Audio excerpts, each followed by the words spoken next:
President's former National Security Advisor, Michael Flynn, pleading guilty today to one count of lying to the FBI and agreeing to cooperate with Special Counsel Robert Mueller, putting out a statement today. It's been extraordinarily painful to endure these many months of false accusations of treason and other outrageous acts. Such false accusations are contrary to everything I've ever done and stood for. But I recognize that the actions I acknowledged in court today were wrong, and through my faith in God, I'm working to set things right. My guilty plea and agreement to cooperate with the Special Counsel's office reflect a decision I made in the best interest of my family and of our country. I accept full responsibility for my actions.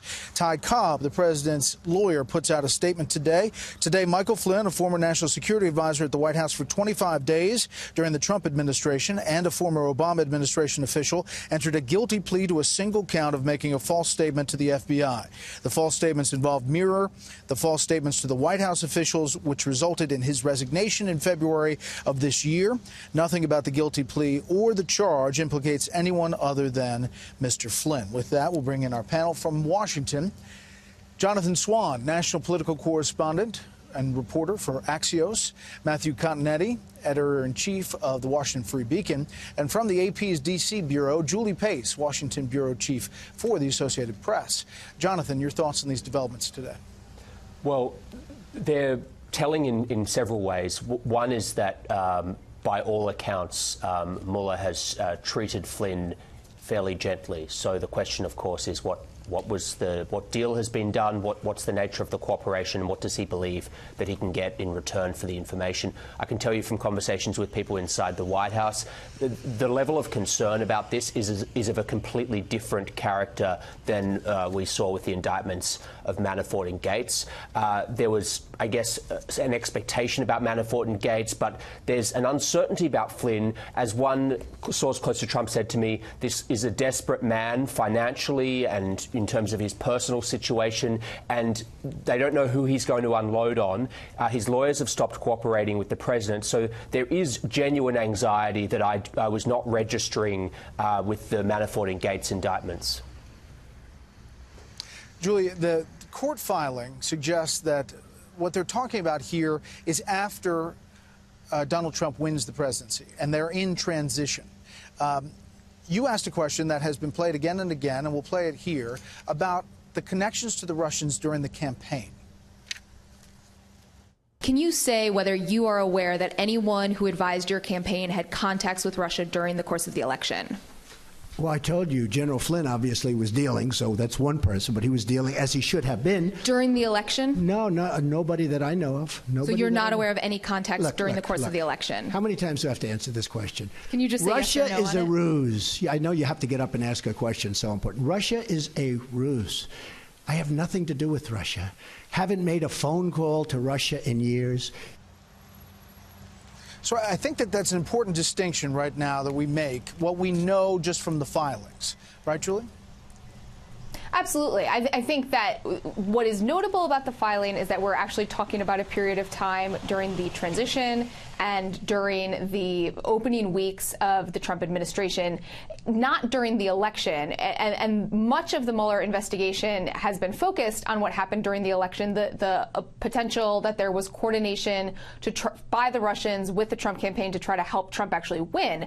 But what we've seen happen with the Mueller investigation is that it has tentacles everywhere. And part of the reason, as Jonathan put it, that there is so much uncertainty about Mike Flynn is that he fills all three buckets here. He was involved with Trump during the election, he was involved during the transition, and he was involved, at least for 25 days, during the actual administration. And so he has seen quite a bit involving quite a number of different people. And what we have seen today is that while there is no proof yet that Donald Trump was aware of some of these conversations and the details of them that he was having with the Russian ambassador, that other people were having with Russian officials, other people in his orbit during the transition were. And then that is a significant development.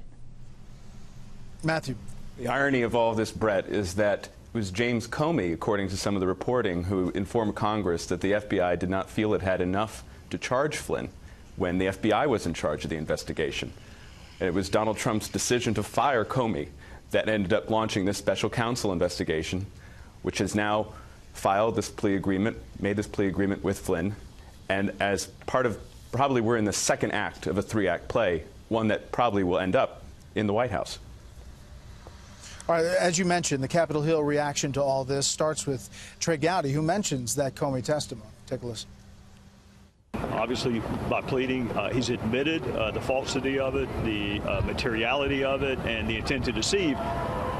That's different from what Director Comey told us. I don't see this going any further. I've seen no evidence at all indicating that there's any connection between General Flynn and the president, anything involving Russian collusion. We've got a number of major figures like Donald Trump Jr., and I want to bring back Jared Kushner. How many more figures have to be brought to justice because of their ties with Russia before we end up connecting all these dots? Jonathan, quickly, I want to turn to taxes, but there was some talk that this could be wrapped up soon. It just doesn't feel like that tonight. There was no basis for this. I mean, Ty Cobb was just asserting this internally, and frankly, it was part of he's the lawyer, one of the lawyers on the president's defending the president.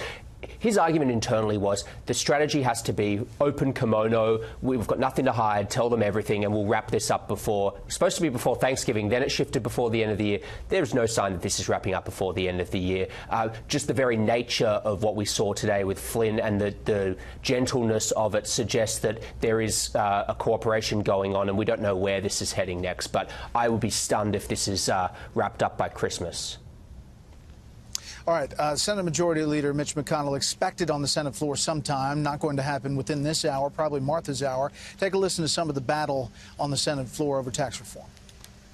Tax reform, tax relief for low and middle income families like we provide in this bill, and the pro-growth policies through the reforms in this bill are too important to allow a minority to kill it by filibuster.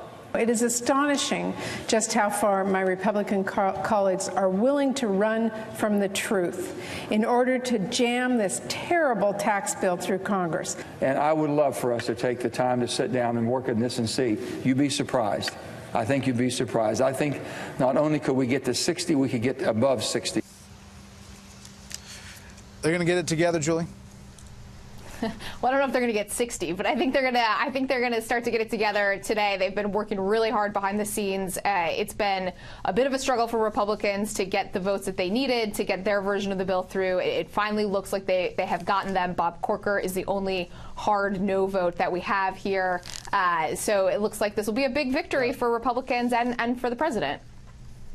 And then it heads to conference. We'll see where that goes. All right, I need a super lightning. Winners and losers. Matthew, Julie, Jonathan.